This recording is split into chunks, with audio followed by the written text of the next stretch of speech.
Tapi pertanyaannya, apakah bisa nanti robot itu mengembangkan kecerdasan? Gitu. Ini kan ketakutan manusia ya. Ketakutan manusia itu kan gitu ya. Film-film fiksi ilmiah itu nanti ada robot yang kemudian mempunyai kesadaran, punya hasrat, terus kemudian mengendalikan manusia, membunuh semua manusia, membuat manusia jadi budaknya.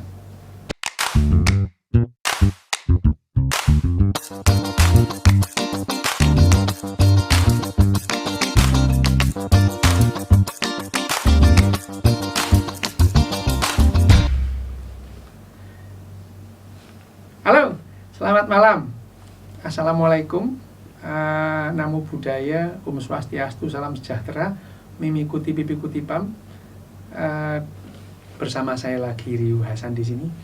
Tetap dengan sahabat yang paling setia ini, Hangi. Sekarang saya akan melanjutkan pembicaraan beberapa hari yang lalu mengenai kesadaran. Tadi itu ada yang nanya, hubungannya kesadaran dengan kecerdasan itu apa? Gitu, ya. Kesadaran dan kecerdasan, kemarin kita sudah membahas ya, sebetulnya kesadaran dan kecerdasan itu dua hal yang berbeda, tapi ada hubungannya apa tidak? Gitu. Mengingat bahwa binatang-binatang yang berkesadaran, yang dinotifikasi atau dicatat mempunyai jejak-jejak kesadaran, dalam hal ini beberapa burung, beberapa mamalia itu ya, dan beberapa ikan juga ya, itu yang dicatat mempunyai kesadaran atau paling tidak ada jejak-jejak kesadaran yang mirip dengan kesadaran manusia. Itu adalah rata-rata memiliki kecerdasan tertentu, misalkan ya lebih cerdas daripada bakteri atau jamur misalnya itu. Jadi apa yang namanya kecerdasan itu berhubungan dengan yang namanya kesadaran.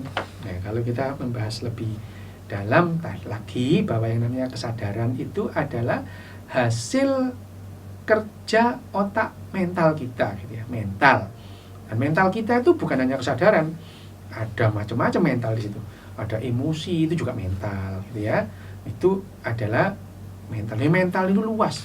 Nah, yang namanya kesadaran itu adalah bagian kecil dari hasil kerja otak kita yang membentuk yang disebut lautan mental itu. Nah, kesadaran sendiri juga lautan kesadaran, karena yang kemarin kita bicarakan kesadaran atau mental merasa dirinya ada, atau mental bagaimana kelelawar itu menyikapi hidup mereka dan manusia menyikapi hidupnya itu berbeda, karena dunia manusia yang lebih mengendalikan penglihatan ini berbeda dengan dunia kelelawar yang sangat mengandalkan pendengaran. Dalam hal ini adalah dunia gema. Bagaimana seekor kelelawar itu bisa secara akurat membedakan antara kupu dengan ngengat. Tentu berbeda dengan otak manusia dalam menyikapi diri dan lingkungannya. Dan kita tidak bisa berspekulasi bahwa yang namanya dalam hal ini kelelawar itu sadar, tapi bisa kita lihat jejak-jejak kesadaran yang mirip pada otak kita, pada otak kelelawar. Meskipun tidak bisa diasumsikan bahwa kelelawar itu sadar. Hanya saja kita sekarang mengatakan mental kelelawar dengan mental manusia itu masing-masing memiliki keunikan. Tapi apakah sama-sama cerdas?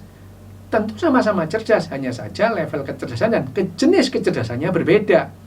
Nah, sekarang kalau kita mengacu, apakah manusia dan kecerdasan manusia ataupun kecerdasan binatang-binatang itu berhubungan dengan kesadaran? Nah, sekarang kita lihat ya. Kalau kita melihat kecerdasan buatan, atau kalau dalam bahasa Inggrisnya artificial intelligence atau komputer itu ya, apakah komputer itu memiliki kecerdasan? Oh ya jelas, cerdas banget gitu ya. Apakah mereka mempunyai emosi? Tidak. Apakah mereka mempunyai hasrat? Ya tidak. Itu. Cerdas jelas, hasrat tidak punya, emosi tidak punya, kesadaran ya jelas nggak punya. Gitu. Karena komputer itu tidak mempunyai pengalaman subjektif seperti otak kita, otak manusia. Kita merasakan lapar dan memutuskan untuk makan. Gitu. Itu antara emosi, hasrat, dan rasionalitas itu bekerja, menghasilkan kesadaran. Kita sadar sedang lapar, dan kemudian kita sadar mencari makan. Kesadaran kita. Robot yang dikendalikan komputer pada saat baterainya hampir habis, dia bisa mencatat, oh bateraiku hampir habis nih. Dia nyolokin badannya ke colokan listrik. Itu adalah hasil hitung-hitungan kecerdasan itu. Meskipun robot tidak merasakan emosi, nggak sedih, nggak marah, itu nggak lapar gitu. Tapi keputusan yang robot itu dihasilkan dari kecerdasan. Nah, kecerdasan robot ini tentu berbeda dengan emosi, berbeda dengan kesadaran manusia itu, atau kesadaran binatang-binatang yang lain. Tapi pertanyaannya, apakah bisa nanti robot itu mengembangkan kecerdasan itu? Ini kan ketakutan manusia ya. Ketakutan manusia itu kan gitu ya, film-film fiksi ilmiah itu nanti ada robot yang kemudian mempunyai kesadaran, punya hasrat, terus kemudian mengendalikan manusia, membunuh semua manusia, membuat manusia jadi budaknya. Mungkin nggak terjadi seperti ini? Ya kalau dibilang mungkin, ya mungkin saja. Hanya saja yang pertama, sampai sekarang kita sudah sangat paham tentang yang namanya algoritma cara kerja di otak kita yang menghasilkan sikap mental tertentu. Dalam artian, misalnya sejak tahun 90-an kita sudah memasuki era di mana kita paham tentang cara kerja otak, dalam hal ini otak emosi, hasrat, dan otak rasional. Kita makin paham. Algoritma tentang emosi, algoritma tentang hasrat, algoritma tentang kecemasan, algoritma tentang rasionalitas di otak kita bagaimana bekerja, kita sudah semakin paham. Yang kita belum paham sepenuhnya adalah bagaimana otak kita itu menghasilkan yang namanya kesadaran ini. Bagaimana otak kita itu menghasilkan pengalaman-pengalaman subjektif. Itu algoritmenya belum kita pahami secara penuh. Meskipun jejak-jejak ke arah itu sekarang kita sudah tahu. Nah, karena terbatasnya pengetahuan kita tentang algoritma kesadaran ini, nah, secara rendah hati ya, kita perlu mempertimbangkan beberapa kemungkinan. Apakah yang namanya artificial intelligence atau kecerdasan buatan atau ya robot-robot atau komputer itu bisa memiliki kesadaran itu. Ada beberapa kemungkinan yang perlu kita pertimbangkan. Hal ini pun dikarenakan karena pengetahuan kita tentang algoritma kesadaran itu masih terbatas. Apa saja kemungkinan itu? Nah, mengingat satu, sejauh ini hanya organisme atau barang-barang organik atau benda-benda organik yang mempunyai kesadaran, ya binatang ini dalam hal ini ya.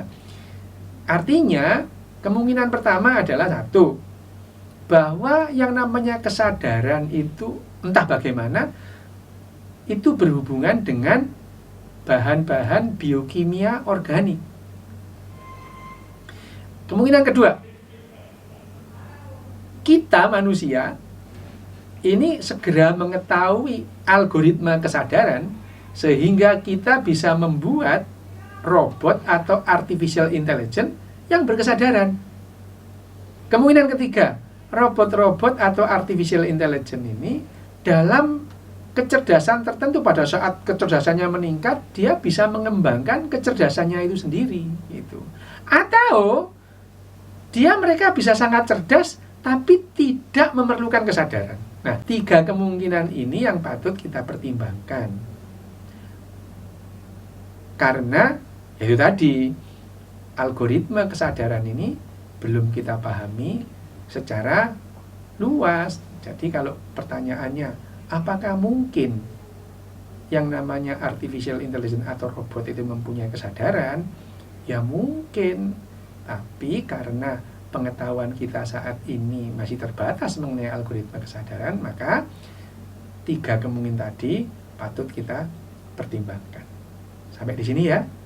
Apa yang namanya kesadaran itu mungkin atau tidak pada robot atau artificial intelligence. Salam sehat, salam sejahtera, salam bahagia.